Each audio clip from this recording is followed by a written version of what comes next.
Әуежайда ұшаққа мінер кезде мына нәрседен сақтанғаныңыз жөн. Бұл сіздің тағдырыңыз үшін өте маңызды.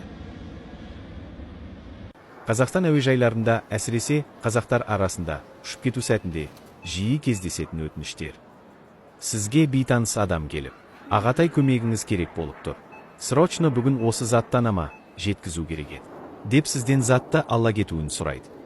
Бірақ салып жібергелі тұрған заты скотчталған, ашылмайтын қорапша болып жатады көп жағдайда. Егер сіз қазақшылыққа салынып қол ұшын созғыңыз келсе, міндетті түрде оралып скотчталған болса да, затты ашып, ішін толыққанды көрсетуін сұраңыз. Егер ашып көрсетпеймін десе, түбегейлі бас тартыңыз. Себебі қорап ішінде тыйым салынған зат болып. Сіз тасымалдаушы қылмыскер болып, түрмеден бірақ шығуыңыз мүмкін. Соңғы кездері есірткі тасымалдаушылар арасында қазақтардың осы бір ақ көңілділігін пайдаланып, өз жұмыстарын белсенді жүргізуде.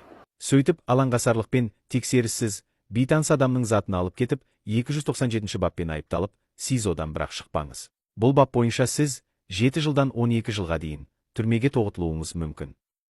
Қаперіңізге саламыз.